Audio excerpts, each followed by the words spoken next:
KVP news में आपका स्वागत है। प्रस्तुत है आज के मुख्य समाचार।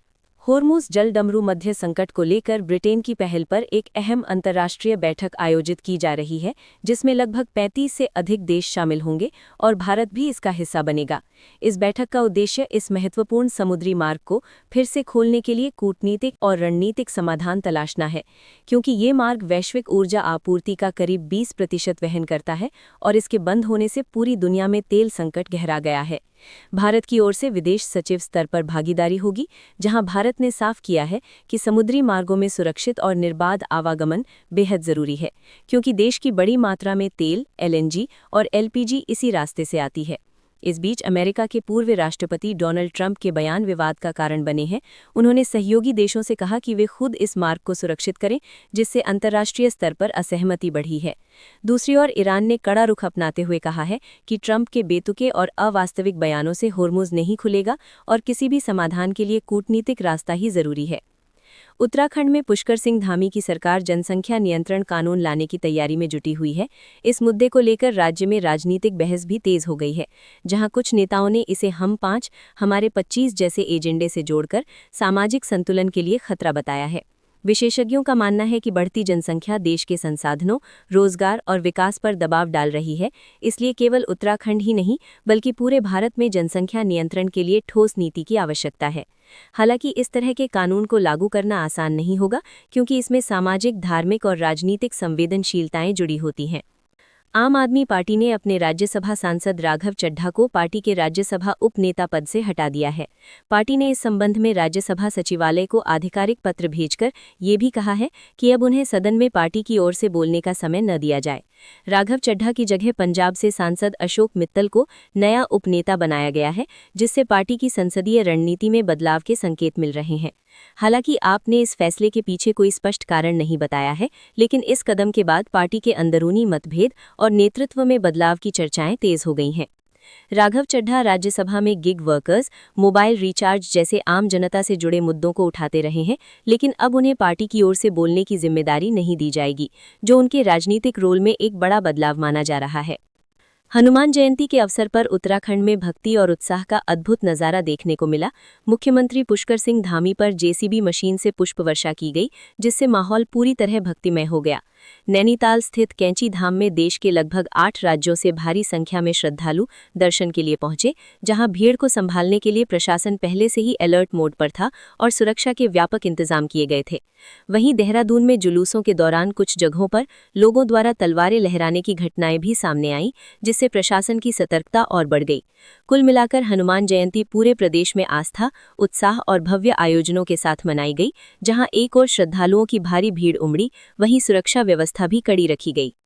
पश्चिम बंगाल में चुनावी प्रक्रिया के बीच बड़ा विवाद सामने आया, जहां मालदा जिले में वोटर लिस्ट से नाम कटने से नाराज लोगों ने 7 न्यायिक अधिकारियों यानी इलेक्शन ऑब्जर्वर को घंटों तक घेरकर बंधक बना लिया। ये अधिकारी विशेष संशोधन कार्य में लगे थे और प्रदर्शनकारियों ने उन्हें करीब 9-10 घंटे तक रोके रखा, साथ ही उनके वाहनों पर पथराव भी किया। बाद में केंद्रीय सुरक्षा बलों की मदद से देर रात उन्हें सुरक्षित निकाला गया। इस घटना पर सुप्रीम कोर्ट ने कड़ी नाराजगी जताते हुए कहा कि ये कानून व्यवस्था की बड़ी विफलता है और कहा कि ये पूरी तरह से सोची समझी घटना है। कोर्ट ने राज्य सरकार के शीर्ष अधिकारियों से जवाब मांगा है और मामले की जांच सीबीआई या एनआईए से कराने के निर्देश दिए हैं। साथ ही कोर्ट ने ये भी कहा है कि उसे पता है कि इस तरह की घटनाओं के पीछे कौन लोग हैं। उत्तराखंड के अल्मोड़ा जिले से एक बेहद भावुक कर देने वाली घटना सामने आई है, जहां एक व्यक्ति करीब 30 साल बाद अपने घर लौटा। बताया जा रहा है कि वो अपनी 1.5 साल की बच्ची को छोड़कर अचानक लापता हो गया था और इतने वर्षों तक उसका कोई पता नहीं चला। इस दौरान उसकी पत्नी ने अकेले ही बेटी का पालन पोषण किया और पति के लौटने की उम्मीद कभी नहीं छोड़ी। खबर के मुताबिक जब व्यक्ति ने लंबे समय बाद ओ घुघुती गीत सुना तो उसके मन में अपने घर और परिवार की यादें ताज़ा हो गई, जिसके बाद वो वापस लौट आया। पति को अचानक सामने देखकर पत्नी भावुक हो गई और वर्षों का इंतजार खत्म हुआ। घर लौटते ही पत्नी ने पारंपरिक रीति से अपनी मांग भरी, जिससे ये मिलन और भी भावनात्मक बन गया। इस घटना के बाद पूरे गांव में खुशी का माहौल है और लोग इसे सच्चे प्रेम और इंतजार की मिसाल मान रहे हैं। नेपाल में दुनिया की सबसे ऊंची चोटी माउंट एवरेस्ट से जुड़ा एक चौंकाने वाला घोटाला सामने आया है, जिसमें ट्रैकिंग गाइड्स और कुछ कंपनियों पर पर्यटकों को जानबूझकर बीमार करने का आरोप लगा है। जांच में सामने आया कि पर्यटकों के खाने में बेकिंग सोडा जैसी चीजें मिलाकर उनकी तबीयत खराब की जाती थी ताकि उन्हें हेलीकॉप्टर रेस्क्यू की जरूरत पड़े। इसके बाद महंगे रेस्क्यू और अस्पताल के नाम पर भारी रकम वसूली जाती थी, जिसका भुगतान अक्सर इंश्योरेंस कंपनियां करती थीं। ये पूरा मामला एक बड़े इंश्योरेंस फ्रॉड से जुड़ा बताया जा रहा है, जिसकी रकम करोड़ों रुपयों तक पहुंच गई है। रिपोर्ट्स के मुताबिक इस स्कैम में गाइड्स, हेलीकॉप्टर कंपनियां और अस्पताल तक शामिल हो सकते हैं, जो मिलकर फर्जी रेस्क्यू दिखाकर पैसे बनाते थे। जांच एजेंसियों ने इस मामले में कई लोगों को आरोपी बनाया है और कार्रवाई शुरू कर दी गई है। इस खुलासे के बाद नेपाल के पर्यटन उद्योग की साख पर भी सवाल उठ रहे हैं, क्योंकि हर साल हजारों पर्यटक एवरेस्ट ट्रैकिंग के लिए यहां पहुंचते हैं। अमेरिका में एक बड़े संवैधानिक मुद्दे पर सुनवाई के दौरान डोनाल्ड ट्रंप खुद सुप्रीम कोर्ट पहुंचे, जहां उन्होंने जन्म के आधार पर नागरिकता को लेकर विवादित बयान दिया। उन्होंने कहा कि दुनिया में अमेरिका ही एकमात्र ऐसा देश है जो जन्म के आधार पर नागरिकता देता है, और इसे गलत व्यवस्था बताया। दरअसल ट्रंप सरकार 2025 में जारी अपने आदेश के जरिए ये नियम खत्म करना चाहती है, जिसके तहत अमेरिका में जन्म लेने वाला लगभग हर बच्चा नागरिक बन जाता है। ये व्यवस्था अमेरिकी संविधान के 14वें संशोधन पर आधारित है, जो लंबे समय से लागू है।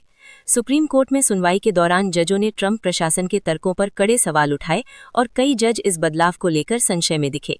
कोर्ट ने ये भी संकेत दिए कि ये कदम संविधान के खिलाफ हो सकता है। दिल्ली हाईकोर्ट ने सिंगर योयो हनी सिंह और रैपर बादशाह के विवादित गाने माफिया मुंडीर वॉल 1 को लेकर कड़ी फटकार लगाई है। कोर्ट ने इस गाने को बेहद अश्लील, अभद्र और महिलाओं के प्रति अपमानजनक बताते हुए सभी डिजिटल प्लेटफॉर्म से तुरंत हटाने का आदेश दिया। अदालत ने साफ कहा कि ऐसे कंटेंट को किसी भी सभ्य समाज में स्वीकार नहीं किया जा सकता और कला के नाम पर अश्लीलता बर्दाश्त नहीं की जाएगी। ये मामला एक याचिका के बाद सामने आया, जिसमें आरोप लगाया गया था कि गाने के बोल महिलाओं का अपमान करते हैं और समाज पर गलत असर डालते हैं। सुनवाई के दौरान कोर्ट ने कहा कि इस गाने ने अदालत की अंतरात्मा को झकझोर दिया और सोशल मीडिया, यूट्यूब और अन्य प्लेटफॉर्म से इसके सभी लिंक हटाने के निर्देश दिए। साथ ही दोनों कलाकारों को नोटिस जारी कर अगली सुनवाई की तारीख तय की गई। अजय देवगन के जन्मदिन के मौके पर उनके घर के बाहर फैंस की भारी भीड़ देखने को मिली। फैंस अपने पसंदीदा स्टार की एक झलक देखने के लिए घंटों इंतजार करते रहे और जैसे ही अजय बाहर आए, उन्होंने सभी का अभिवादन किया। इस खास मौके पर एक दिलचस्प नज़ारा तब देखने को मिला जब वहां अजय देवगन के हमशक्ल भी पहुंच गए, जिन्हें देखकर फैंस भी हैरान रह गए और माहौल और ज्यादा उत्साहित हो गया। वहीं फिल्म निर्देशक रोहित शेट्टी ने अजय देवगन को खास अंदाज में जन्मदिन की बधाई दी। उन्होंने सोशल मीडिया पर 90 के दशक से लेकर आज तक के सफर को दिखाता एक वीडियो शेयर किया, जिसमें दोनों की पुरानी यादें और साथ काम करने के पलों की झलक देखने को मिली। इस वीडियो में उनके लंबे और मजबूत रिश्ते को दर्शाया गया, जो 3 दशकों से भी ज्यादा समय से चला आ रहा है। फीडे कैंडिडेट्स टूर्नामेंट 2026 के चौथे राउंड में भारतीय ग्रैंड मास्टर आर प्रज्ञानानंदा ने जर्मनी के मथायस ब्लूबाउम के खिलाफ मुकाबला ड्रॉ किया। इस परिणाम के बाद प्रज्ञानानंदा के कुल 2 अंक हो गए और वे पॉइंट्स टेबल में शीर्ष खिलाड़ियों के बीच बने हुए हैं।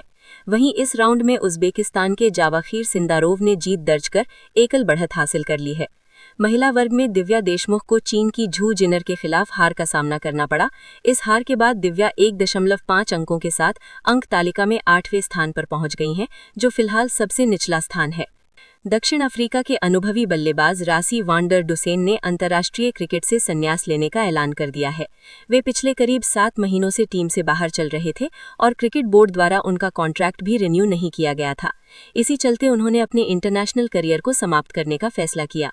डुसेन को साउथ अफ्रीका के सबसे भरोसेमंद बल्लेबाजों में गिना जाता था, खासकर वनडे और T20 फॉर्मेट में। इनका करियर काफी स्थिर रहा और उन्होंने कई महत्वपूर्ण पारियां खेली और टीम के लिए एक मजबूत मिडिल ऑर्डर बल्लेबाज की भूमिका निभाई। उनके संन्यास के साथ ही साउथ अफ्रीकी टीम के एक अनुभवी खिलाड़ी का दौर खत्म हो गया, जिसने लिमिटेड ओवर क्रिकेट में टीम को कई बार मुश्किल परिस्थितियों से बाहर निकाला। दिल्ली कैपिटल्स ने लखनऊ सुपर जायंट्स को हराकर लगातार 5वीं बार जीत दर्ज की। इकाना क्रिकेट स्टेडियम में खेले गए इस मुकाबले में दिल्ली ने 6 विकेट से आसान जीत दर्ज की। पहले बल्लेबाजी करते हुए लखनऊ की टीम सिर्फ 144 रन पर सिमट गई, जिसमें लुंगी एनगिडी और टी नटराजन ने शानदार गेंदबाजी करते हुए 3-3 विकेट लिए। जवाब में दिल्ली की शुरुआत खराब रही, लेकिन समीर रिजवी ने नाबाद 70 रन की शानदार पारी खेलकर टीम को 17.1 ओवर में लक्ष्य तक पहुंचा दिया और जीत दिलाई। और अब मौसम। पूरे भारत में मौसम विविध रहेगा, जहां उत्तर और मध्य भारत के 13 राज्यों जैसे दिल्ली, एनसीआर, उत्तर प्रदेश, बिहार, राजस्थान, मध्य प्रदेश, झारखंड, छत्तीसगढ़ सहित कई इलाकों में बारिश, गरज चमक, ओलावृष्टि और 50 से 80 किलोमीटर प्रति घंटे की तेज हवाओं का अलर्ट जारी है। आईएमडी ने पश्चिमी विक्षोभ के प्रभाव से भारी नुकसान की चेतावनी दी है, जबकि दक्षिणी राज्य जैसे तमिलनाडु, कर्नाटक, केरल, आंध्र प्रदेश में हल्की वर्षा या साफ मौसम बने रहने की संभावना है।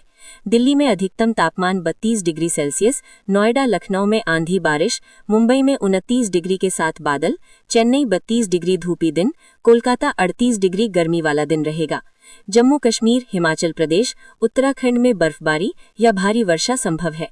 किसानों, यात्रियों और बाहर रहने वालों को सतर्क रहने की सलाह दी गई है। स्थानीय आईएमडी अपडेट चेक करें। इसी के साथ केवीपी न्यूज से आज के समाचार समाप्त हुए। नमस्कार।